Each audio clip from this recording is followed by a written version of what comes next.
Jadi kalau menurut saya ya apa namanya, kalau dari bahasa katanya sih saya juga nggak tahu. Saya tidak bisa bahasa Arab ya. Thariqah itu kan jalan.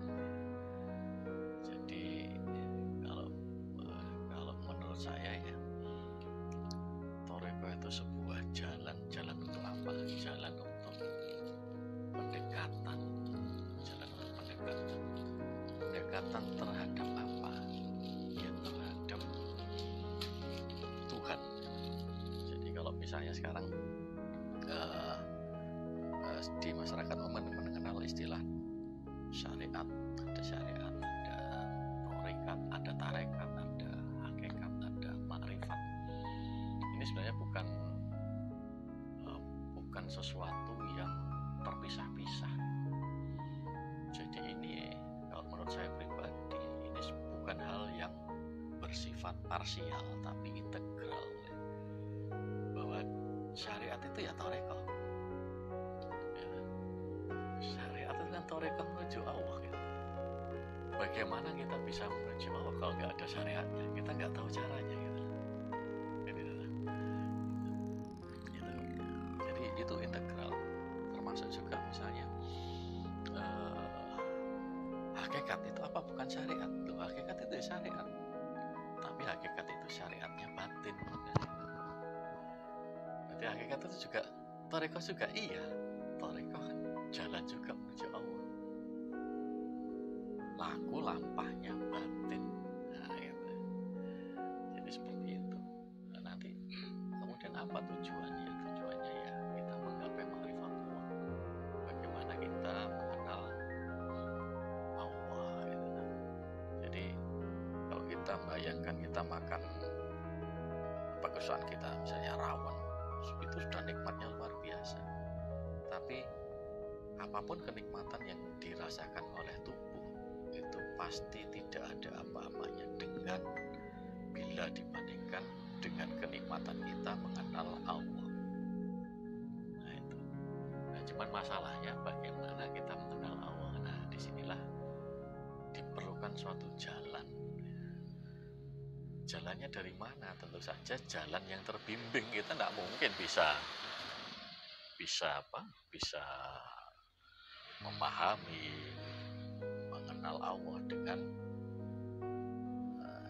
usaha kita sendiri. Gimana kita coba? Gimana caranya kalau tidak ada yang membimbing? Bahkan agama itu sendiri kan sebagai sebuah thariqah. Thariqah menuju Allah. Jadi agama itu kan agama itu kan informasi dari Allah. Kilo aku.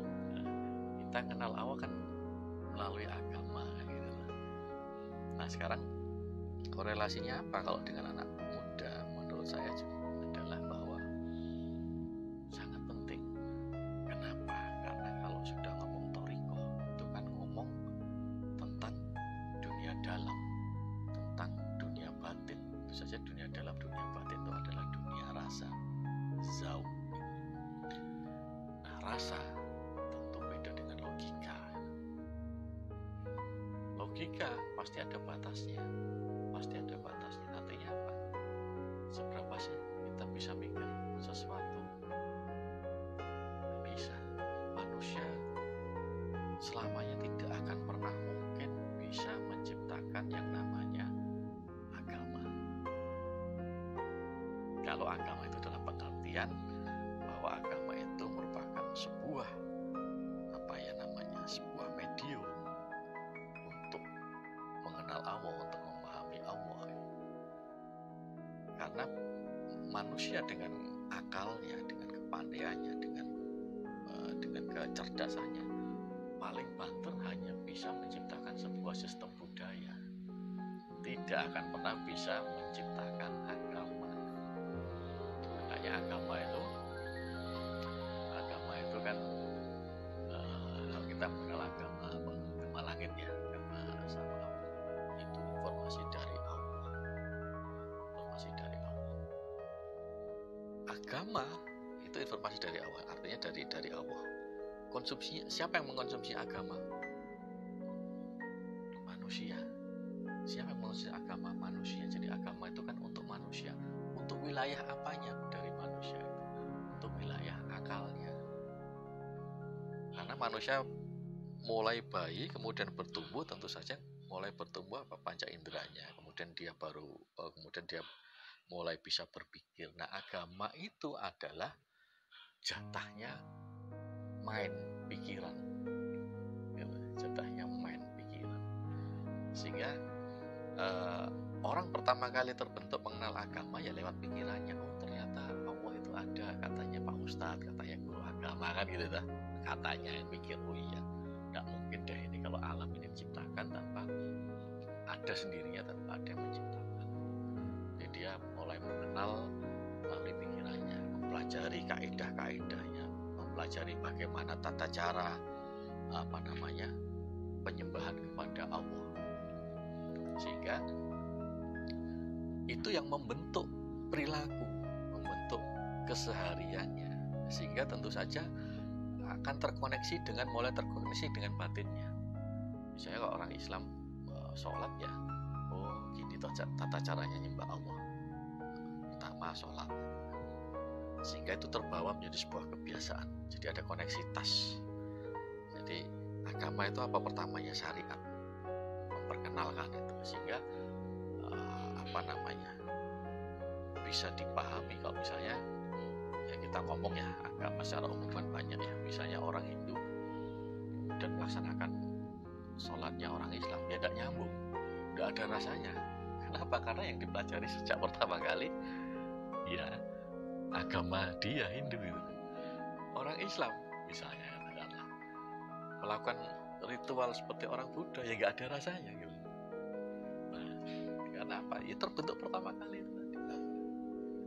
Nah kemudian setelah kita tahu tentang itu, oh ternyata harus gini, maka itu namanya pertama agama itu untuk main ya, gini untuk memperkokoh ke ya rukun Islam itu ya, untuk mengatur tata cara peribadahan kita kepada Allah, tata cara peribadahan muamalah kita kepada sesama. Kemudian setelah itu pada titik tertentu, nah kita harus melepaskan yang namanya mind itu, yang namanya pikiran itu.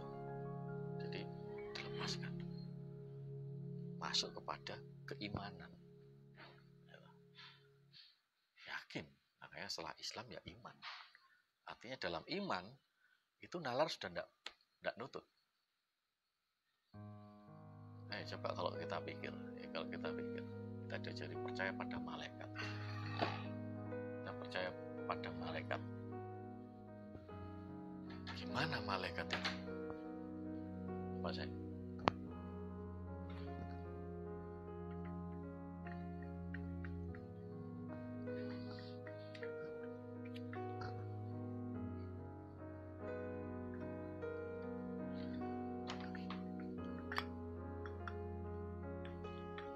Bisa nggak kita nalar malaikat? Susah kan? Karena gaib. Artinya gaib itu bukan berarti tidak ada, tapi kita tidak mampu. Benar saya sudah. Tapi kita tidak mampu kan? Tidak mampu. Jadi itu mulai kita lepaskan, kita mengokohkan iman. Dan iman inilah iman ini yang menjaga manusia dari degradasi kemanusiaan. Jadi iman itu tidak perlu nalar, yakin pokoknya. Coba sekarang sains bisa nggak mengindra malaikat? Iya, tidak bisa toh.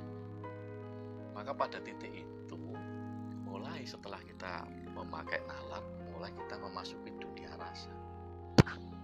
Karena sesuatu yang tidak bisa dilihat itu bukan berarti tidak ada, karena kita bisa merasakan. Contohnya aja udara, tidak bisa dilihat, tapi kita bisa merasakan perubahannya gitu.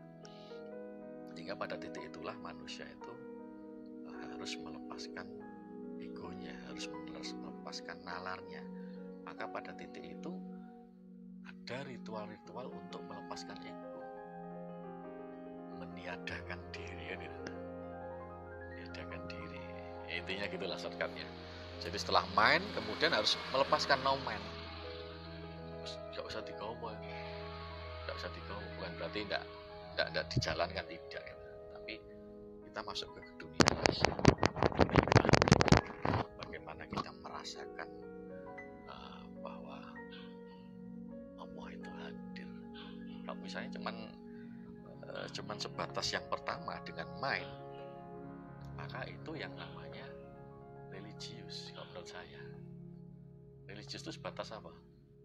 Tuhan itu ada nggak sih? Oh ada. Istilah lagi ono apa ora? Ono. Oh, itu kan sebatas gitu. Tuhan itu ada. Itu religius. Tak ono kancamu. Tuhan itu ono nggak? Ono. Ya wis, titik. Sebatas ada. Itu akal. Tapi kan juga nggak cukup sampai di situ. Bahwa kita langsung lebih masuk lagi kalau sudah dunia rasa. Kita tidak hanya mengatakan bahwa Tuhan itu ada. Nah, ini masuk ke wilayah spiritual. Apa itu? Tuhan itu hadir. Atau kalau kita nggak mampu itu ya, kita ini hadir di dalam Tuhan. Nah ini sudah hadir ini. Nah, kalau sudah hadir itu kan berarti mancing. Ya, bahasa Jawa kan mancing ya. Kalau mancing itu kan berkekalan waktu. Nah ini yang membedakan. Jadi Torekoh ini saya kira masuk ke ranah ini, bahwa kita memahami Tuhan itu tidak hanya sebatas Tuhan itu ada, tetapi Tuhan itu hadir. Nah, ini kan sudah mulai pakai perangkat batin, perangkat rasa. Perangkat batin. Ini pentingnya bagi anak muda. Kenapa? Karena kalau saya kira ya saya juga pernah muda meskipun saya ya itulah ya. Anak muda itu kan istilahnya darahnya panas ya gitu saja, revolusioner, menggebu-gebu itu, semangatnya tinggi kan gitu ya. Hitam putih gitu loh. Ya arek nome iki lurus, yo kenceng lurus ya. Nek ngiwo yo ngiwo nemen gitu. Jadi kan hitam putih itu loh. Saat merasa bahwa apa yang dipahami itu benar, maka dia akan membela habis-habisan apa yang dipahami. Kalau perlu cari musuh. Tapi sebenarnya itu kalau menurut saya, bahwa yang seperti itu kan berarti belum yakin kalau dia benar. Sehingga dia perlu menguji kebenaran yang diyakininya dengan kebenaran yang lain. Sehingga disitulah sering timbul konflik. Nah bahayanya di situ. Saat hanya memakai nalarnya saja, maka agama itu menjadi kaku. Kaku. Jadi kita sebagai orang beragama kayak pegang sempritan, prit salah itulah. Jadi menjadi kaku. Kenapa? Karena cenderung menjadikan agama itu sebagai tujuan, bukan jalan. Jadi yang disembah bukan Tuhan, tapi yang disembah agama. Nah, karena nalar kan logika. Mikirnya cuman benar salah. Padahal situ ada wilayah abu-abu. Semakin luas pemahaman kita kan semakin luas. Benar, lawannya juga benar. Kalau kita nggak membuka diri seperti itu, kaku. Bener lawannya mesti keliru, karena benerku berlawanan dengan kelirunya orang lain. Karena apa? Karena ada kunya gitu. Benarku yang ketemu dengan benarnya orang lain menjadi keliru, karena benarmu nggak sama dengan benarku. Tapi saat kita mulai terbuka, maka benar itu musuhnya juga benar. Oh iya, ternyata dia juga benar, ada alasannya, kita juga benar. Nah, sehingga semakin luas, semakin rileks, semakin rileks, fleksibel dalam itu. Jadi intinya itu tadi. Jadi setelah tahap mind, kemudian ada kayak misalnya puasa itu kan mengelupas ego loh. Itu untuk apa? Mengasah rasa, meletakkan ilmu, meletakkan pikiran. Itu mengasah rasa. Itu no mind. Makanya kalau misalnya kita apa namanya, torikoh itu ya, torikoh itu kan makanya tadi saya bilang bahwa kita tidak mungkin mampu berjalan sendiri, apalah kita gitu loh. Di hadapan Allah itu kan kita wis tidak ada artinya lah ya, wis hina, wis welek pol semacam-macam. Nah, dengan torikoh ini kita ada yang membimbing, dan pembimbingnya itu punya sanad yang bersambung sampai kepada Rasulullah kan gitu. Makanya seperti tadi saya katakan, bertoriko itu berarti apa? Yus, tunduk patuh. Ya, di toriko kan ada namanya mursyid ya. Jadi yaitu pembimbing ruhani. Disitulah kita harus tunduk patuh. No mind, gak usah gaya akal. Artinya ya apa yang dikatakan beliau, apa yang didahulukan, ya sudah jalani aja. Tanpa harus perlu mempertanyakan kalau memang kita tidak nutut mikirnya kan gitu. Tapi ya tentu saja torikoh itu banyak ya, banyak mursyid juga banyak. Yang harus kita pahami bahwa kalau saya sendiri sih yang penting itu adalah bahwa mursyid itu memang minimal yang kamil. Kalau bisa kita mendapatkan mursyid yang kamil dan mukamil, artinya tidak hanya sanadnya sambung sampai Rasulullah, tapi juga memang di dalam sanad itu ada irsyadnya, memang ada petunjuk bahwa beliaulah yang menggantikan kita terus sampai ke saat ini yang kita temui.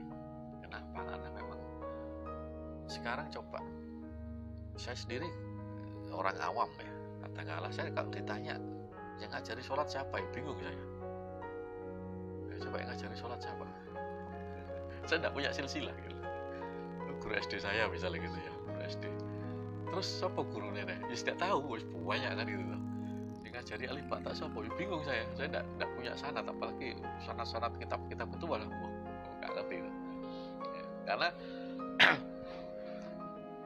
yang paling orisinal itu kan ajaran zikir tuh. Zikir itu yang paling orisinal. Coba si Kanjeng Nabi zaman dulu gitu. Yang pertama kali diajarkan apa pada sahabat? Sudah adakah fikih? Sudah adakah aturan-aturan agama? Kan gak ada. Allah. Yang tadi zikir tuh. Gitu. Ya Kanjeng Nabi pertama kali ditemui Jibril itu yang diajarkan kan gitu kan. Misalnya gitu. Jadi misalnya apa namanya? Yang diajarkan pertama kali ya zikir. Zikir Allah. Itu paling orisinil. Dan kalau toreko jelas gurunya. Kalau saya berguru pada siapa? Pada guru saya, pada yai saya. Yai saya pada siapa? Pada yainya lagi sampai sambung sampai Kanjeng Nabi. Ini yang paling orisinal. Apa yang lebih orisinal dari itu? Tidak ada. Ini paling orisinal. Ya, jadi itu dunia batin, no mind. Maka nanti pada akhirnya setelah mind, no mind, kita sudah mulai merasakan ternyata gini tuh, maka turun lagi istilahnya setelah tahap mind kemudian no mind, kita turun lagi mengaplikasikan apa yang kita paham itu apa, creative mind. Jadi kita sudah turun tuh sudah dengan masaan. Jadi sebenarnya kalau menurut saya agama itu kan apa ya? Agama itu sebenarnya dapur ya. Dapur. Jadi kalau kita ketemu sama orang lain, kita bersosialisasi, bermasyarakat, kan nggak usah bawa dapurnya. Bawa aja makanannya yang enak. Masalah dapur kan urusan saya. Bagaimana saya memproses makanan dalam dapur saya. Yang penting saya ketemu orang, saya sajikan masakan yang enak, habis perkara.